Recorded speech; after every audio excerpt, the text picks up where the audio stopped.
Goldilocks Retold. A Tale in the Romance, a Medieval Fairytale series. Written by Demelza Carlton. Autonarrated by AI Charlotte from Google. 1. Beerhaven would be a much pleasanter place if it weren't for her family, Ursula thought as she tossed and turned in her bed, unable to sleep. She kept thinking she heard the scratch of mice again. Had she missed one? Probably. Her brothers had kept them in the chest containing her best clothes, knowing it was the most secure place to breed mice, far from the prying eyes of their nurse. Especially as there would be no feast days until midwinter. Of course the boys hadn't considered that Ursula was a woman now, old enough to be betrothed and married, and the presence of Lord Vauquelin's envoy in the castle meant she would have to present herself in her best gowns, night after night, until the feasting and negotiations for her wedding to whoever father decided she would marry were concluded. Never mind that she'd never met her prospective husband, or that she never wanted to leave the shelter of Beerhaven. The Bear River came down from the mountains pure and clear as the ice that fed it, carving their valley and the fertile fields into a slice of heaven nestled up against the mountains. But she was a dutiful daughter, however grudgingly, and Ursula had sought a new gown to air for tomorrow night, only to discover the hems of every single one chewed to ribbons. Further investigation had revealed a chess set that she knew belonged to her brothers, but inside it there were no chessmen to be seen. Just a mouse and her litter of pink newborns, in a nest of strips torn off her dresses. As a good lady should, she took the problem to the source. Her brother's chamber was off the passage below her tower, and she'd laid the chess set and a destroyed gown on Giddy's bed before demanding an explanation. Giddy had just stared at the items on his bed in horror, so it was Utes who had told her the story, claiming it as his idea. The boys had wanted to breed mice to bait a trap for the golden eagle who lived in the crags upon the mountain. If they could catch the eagle, they could train it to hunt for them, bringing in fresh meat all winter once the ice had closed the passes and isolated the valley until spring. She might have lost her temper at that point. Perhaps a little. And her voice may have been a little louder than it should have been, telling them how foolish their idea truly was. Loud enough so that father had heard, and Baron Orson had not been pleased to find his two youngest sons squeaking on the floor, transformed into terrified mice, while his only daughter stood over them with her arms folded, insisting they apologize before she'd change them back into boys again. At father's insistence, she changed the boys back, expecting to see them punished properly. Instead, her father had then seized her arm and escorted her back to her own rooms at the top of the Maiden's Tower, before unleashing a torrent of words that echoed in her head even now, hours after he'd uttered them. "That is the last time I ever want to see you practice magic," he'd said. "Do you know who is in this castle at this very moment? An envoy from Lord Vauquelin himself, asking for your hand. A marriage alliance with one of his sons would ensure peace with our neighbors for a generation, so that when it is my time, your brother Geoffrey will not have to worry about attacks from anywhere, for Vauquelin is the power in these parts. He is asking for an enormous dowry, oaths of allegiance, all manner of things, for allowing you the honor of marrying into Vauquelin's family. I have told him you will be a perfect wife, meek and obedient in all things, but if he has heard any of this, he may leave tonight and find another, more suitable bride for his lord's son. Instead of peace, we will have war, for without an alliance, Vauquelin will conquer us before King Siward can come to our aid. We are a small barony, but we have been loyal to King Almos even when we had no contact with him through the wall, and after 50 years, our loyalty is about to be rewarded by his successor. King Siward has promised all trade shall pass through our valley just as it once did, but only if we can protect the trade route. If this alliance fails, we will be forced to fight, and many of our people will die to defend what is ours. And their blood will be on your hands." Ill though it had sat with her, Ursula had vowed to do no more magic, ever, if it would place Beerhaven in danger. She'd have to marry someone eventually, and at least one of Lord Vauquelin's sons could afford to buy her nice gowns. He'd be a man, and, like all men, her father and brothers included, he'd care only for war and honor and position and occasionally hunting. Violence and status. She wouldn't be expected to see him more than a few times a year, as he went off to lead armies or hunt bears or whatever it was men filled their days with to make themselves feel important, so it was best that she choose a husband who would help her protect what she loved most, Beerhaven. Even if her marriage meant banishment from Beerhaven forever. But if something were to happen to her brothers, turned into mice perhaps, she would inherit Beerhaven one day. She was father's firstborn after all. Before Eudes, Giddy or even Geoffrey it had been just Ursula and her mother and father, and they'd shared this tower room when her grandfather was alive. Father's and mother's chairs still sat by the wall, beside the tiny stool she'd once sat upon to listen to her mother's stories. Oh, stories where princesses married for love, or defeated monsters, and lived happily ever after. Ursula smiled into the dark at the fantasy, but it didn't last long. She might not like her brothers or even her father much at the moment, but her father and then Geoffrey would do what was best for Beerhaven. And so would she, even if it broke her heart to leave. If only the world were different, and it didn't have to be that way. Where the eldest daughter might inherit as readily as a son, and a woman could choose her own fate, and her own home. She might as well wish for the ability to fly, like the eagle that had inspired her brothers to destroy her best dresses. What a world that would be! Another scraping sound jerked her out of her reverie. It sounded too big to be a mouse. A rat, maybe. Or a cat trying to catch the mice. Ursula settled deeper under her blankets, waiting for the panicked squeaking, then silence as the cat claimed its victory. 2. So, does everyone understand their role in this attack? Lord Vauquelin asked. He waited for the other men to nod before he continued, Good. Be swift and silent, leave no survivors, and Beerhaven will be ours by dawn. Ready your men. In an hour we march. Father's knights trooped out, leaving Bernard alone with him. Did you not hear me? I said get ready. Father waved his hand in dismissal. I still don't know what my role in all this is, Bernard began. As his father's brows descended, Bernard felt the childish urge to hide under the table from the blow he knew would be coming next. Childhood habits die hard. I'm sorry, Father. I've never been in a battle before. The king. The king is no longer your concern, Lord Vauquelin snapped. He no longer wants you at court, and so you are no use to me there either. So make yourself useful. Every man in my army is a skilled swordsman, and as a member of the king's court, you must have had plenty of training. In fact, I have the perfect task for a man of your talents. When Father grinned like that, Bernard often thought he looked like a wild beast about to devour his dinner alive. Bernard shivered. I am your obedient son, Father. Anything you command, if it is within my power to deliver it, then I shall. Father grinned even more widely.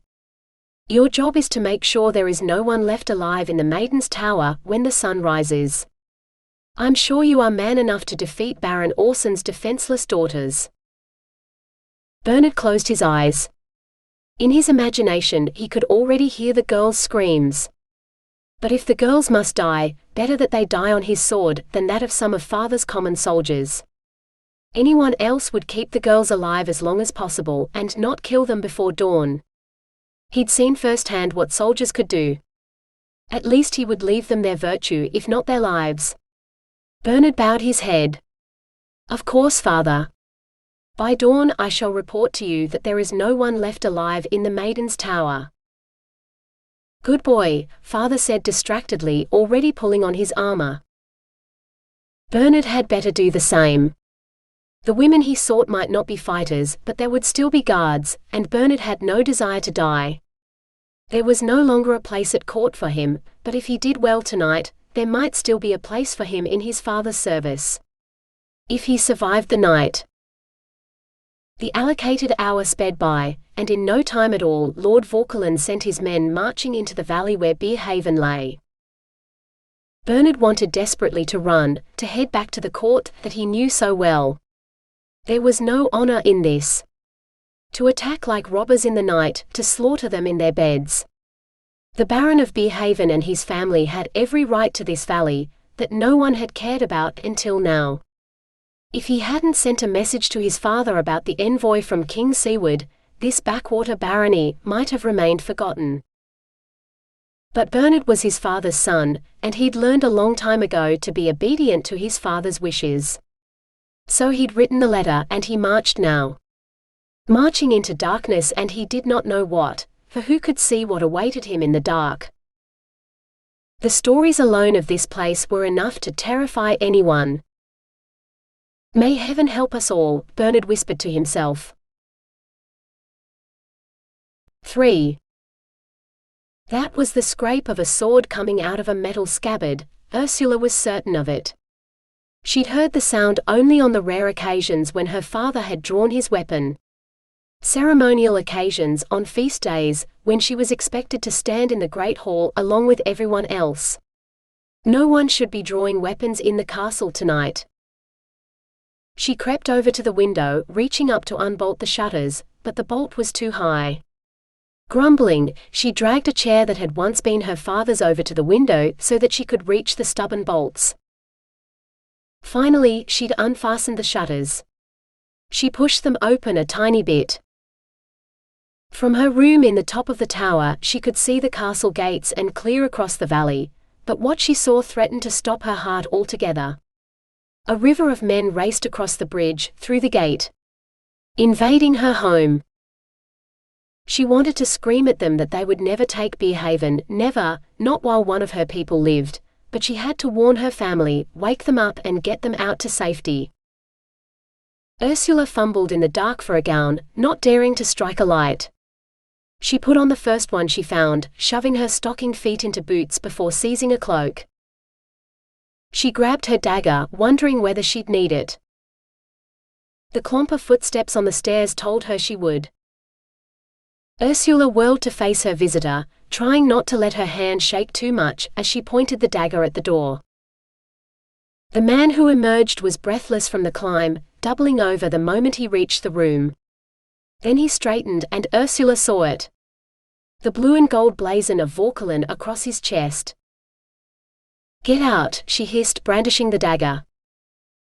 Only then did he see her, his eyes widening inside his helm as he jerked back to avoid her blade. He snatched up her mother's chair just in time to avoid her second slash, which sliced open the fabric covering the precious chair, spilling out stuffing. He threw the chair aside, knocking the knife out of her hand, and took a step toward her. His hand closed around the hilt of his sword.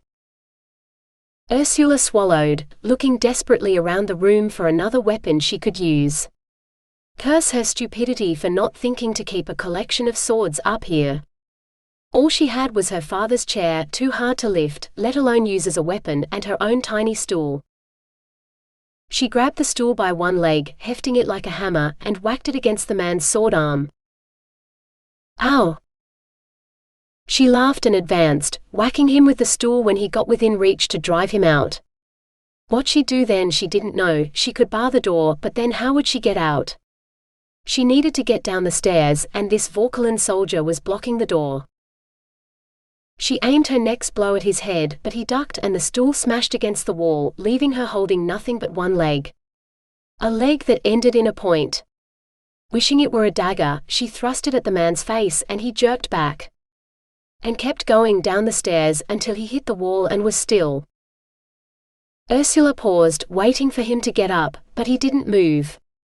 Surely with his leg bent at that angle, he should be screaming in pain. Unless the fall had killed him. Serve him right if it had. Cautiously, keeping to the inner curve of the staircase, she crept down to him. Even as she reached the steps where he lay, he didn't move. Dead then. Which she would be too if he'd caught her, or if any of his fellows did. She had to escape. Ursula forced her feet to move down the stairs. The corridor was eerily empty when she reached it. Perhaps the invaders hadn't reached here yet, and the soldier she'd killed was a scout or something. That was what they called the men who went ahead, wasn't it? Now she wished she'd listened to more of her brother's talk of war, instead of drifting into her own daydreams. Her brother's room was first, the door already ajar. She pushed the door open fully and whispered, "Giddy youths! Quick, wake up, we must go." But the boys in their beds didn't stir. They always had been heavy sleepers. She reached out and shook Giddy's shoulder. "Wake up," she hissed, then wished she hadn't. Her hand came away sticky. Sticky and warm. Still, she shook Giddy again. Only then did she realize how boneless he felt, like she was shaking a rag doll instead of a boy. Dead. He's dead. Her mind supplied the information, but she refused to believe it. She shook Yude's next and felt the unmistakable flow of blood over her hands. Someone had slit the boy's throat as he slept, and they'd probably done the same to Giddy too. The boys had never felt a thing. Her father would not go down without a fight, unlike his sleeping sons. Ursula headed for the passage, and the door to the next room. A body lay across the threshold. She lifted her foot to step over it, and a hand caught her ankle. Caught and held. "Invaders," the man coughed. "You have to get out." "What do you think I'm doing?" she hissed, shaking her foot free. "I must see my father first." "No, Ulla, you have to get out. Go somewhere safe and hide. Father is dead." Only her family called her Ulla, which meant. She stared at the man's face, blood bubbling over his lips like an obscene kind of carmine. "Jeffrey? Father's dead too. I tried to stop them but I couldn't. You're Behaven's only hope. Save yourself, Ulla," he whispered, then slumped to the floor. Dead, like her other brothers. And her father. She stepped over Jeffrey's corpse, then took a deep breath and dared to look into Father's chamber. Short of the front door, her only way out lay through here. And past Orson, Baron of Behaven. Father had not had time to dress, but he had managed to seize a sword. That hadn't stopped his assassins though, for she counted no less than half a dozen bloody slashes in the front of his nightgown, his flesh gleaming wetly beneath. He lay on the hearth, like his dogs did in the great hall below, but that's where the similarity ended. His blood pooled beneath him, some of those slashes had run him through before he could reach the secret passage she needed. She wanted to fall to her knees beside him, begging his forgiveness for every uncharitable thought, every infraction, but she'd seen how many of Vauquelin's men entered the castle. One of them could return here at any moment, and she could not disobey Jeffrey's dying wish. Her father would want her safe. Ursula found the fake panel beside the fireplace that opened onto the secret passage. She risked one glance back. "Forgive me, Father," she whispered as she closed the door, shutting out all light as she headed into the dark and the safety it held. Her future couldn't possibly be any darker than the slaughter she'd left behind. 4. "I'm a knight, not a nurse," Bernard heard a man grumble. He didn't recognize the voice, but then his father had many knights and Bernard had spent more time at court than under his father's roof. His father's tone was unmistakable though. "You're my knight unless you plan on breaking your oath, and I don't tolerate oathbreakers. You'll stay here with him until he recovers or he dies, and we'll return in the spring." "The spring? My lord, your own physician said he could die before morning, and that it is unlikely he will wake at all. What if the boy's dead tomorrow? Then you will see that he gets a proper Christian burial, as my son deserves. There's no one left alive in the castle, so he has already been avenged, no matter who did this to him." Father's dark tone lightened. "Or perhaps we will have a miracle, and my son will recover. When we return in the spring, I will be sure to reward you for your part in returning my son to me. If he survives, he will surely be a cripple. Only half a man." Whoever owned the strange voice, he didn't have any problem sneering at Bernard. "My youngest son will never live up to his brothers. I gave up hope of that a long time ago. But his death will give us a perfectly acceptable justification when I must tell the king what happened here. They killed my son, and I merely responded to their act of war. The king might even prefer things this way." Bernard heard the scrape of a sword sliding out of its scabbard. "Why not just kill the boy now and say they did it? I will do the deed for you, my lord. If you kill my son, Goss, it will be the last thing you ever do. Whether he lives or dies is God's will, not yours or mine. That is why you will stay to care for him, while I lead my army home before we are snowed in for the winter." Bernard felt a surge of bitterness. He'd been the one to tell his father about the threat of being snowed in, and that the Baron of Beerhaven owed fealty not to their own king and his lords, but to a king and kingdom across the mountains no one had heard of for 50 years. The same king who'd sent a trade delegation to court. For days he'd labored in the king's dusty library, sending the monks mad looking for records related to this mysterious vanishing kingdom. But if he hadn't, he wouldn't have had anything to offer his father. To persuade him Bernard would be more valuable to him at home than at court. But then his father had found out about Dulcinea, and summoned him home anyway. Now it seemed he was to die in this secret snowy valley, that no one had thought much of for 50 years, much like the kingdom it guarded across the mountains. But if he didn't die, he would have a whole winter without his father, without the king, in another kingdom. Bliss, surely. All he had to do to enjoy this paradise was live and prove his father wrong. The voices had fallen silent, so Bernard dared to open his eyes. He was lying in a bed in a round stone room that looked very much like the tower where he'd met. It must have been some sort of harpy. Because no woman he'd ever met would fight with such ferocity. Why, she'd pushed him down the stairs, and he couldn't remember anything else until now. Unholy strength, unheard of ferocity. Either she was a witch or some sort of demon. Or a witch who consorted with demons. If she was so strong, then why hadn't she finished him off? Dread knotted in his belly. What if she'd already dealt him a killing blow, one that would kill him slowly in agony, and his father and Sir Goss knew, but he did not? He lifted his arms and inspected them. They seemed well enough. He patted down his belly and chest, breathing a sigh of relief when he found no wounds or bandages. Where else could a man take a mortal wound? His head, perhaps. Gingerly Bernard probed his scalp. Aside from one tender spot that didn't seem to be bleeding, his head was fine too.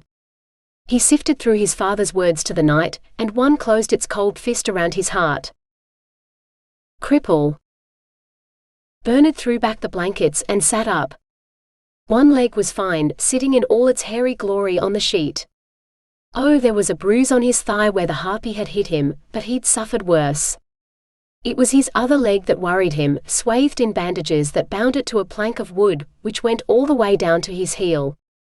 He could just see his toes peeping out at him like shy maidens. He gave them an experimental wiggle, then nearly screamed as pain shot up his leg.